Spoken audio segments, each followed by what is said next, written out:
When Houston winters are grim, they are that much grimmer in Channelview.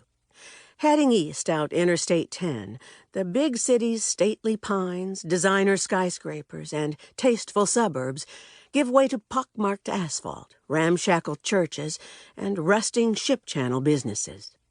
When the cold, steady winter rain starts to fall, as it did unrelentingly last January, Channelview seems drenched in a dingy futility.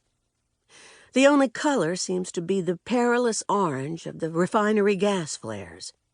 At the Dale Highway exit, the white elephant rearing about the flea market looks hopelessly grimy. And off the road, the rain soaks the yards of the tract and trailer homes to a dirty brown. In such weather, people lose their resolve.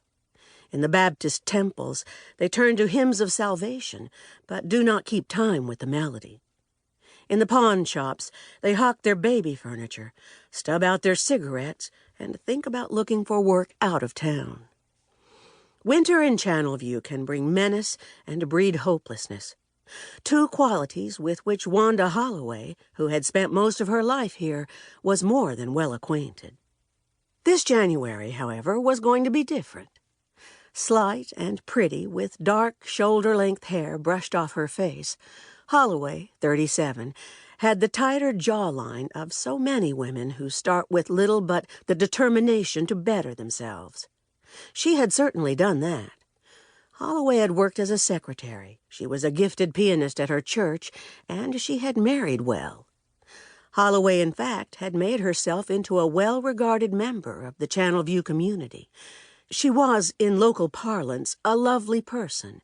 In a place where that was not so common, she was, in the words of her daughter's junior high school principal, very refined, spoke good English, and was beautifully attired.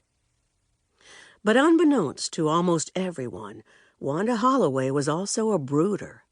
And law enforcement sources speculate she had spent years brooding on a problem for which she finally found a dark solution.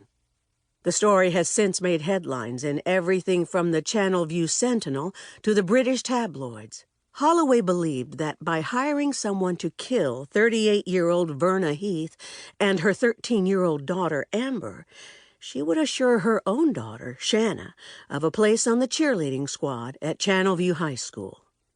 For help, she turned to one Terry Harper, her first husband's brother, who would later recall that when ordering the hit, Wanda was calm. She wanted it done. She said she could handle it.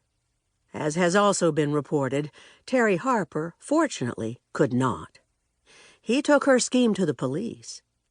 The two officers who arrested Holloway on January 30 would remember that when they told her that she was charged with solicitation of capital murder, she showed no reaction at all. She was, most likely, the last person to respond in such fashion.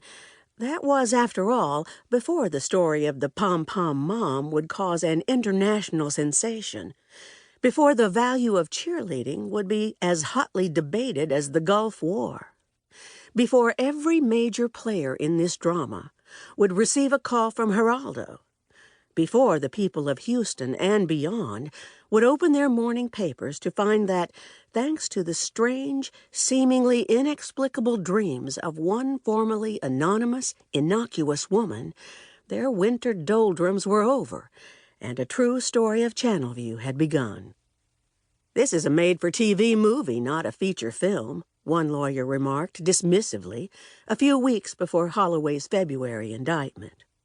He may or may not be right, depending on which production company eventually wins the rights to whose story, but his remark still speaks to some essential Channelview truth.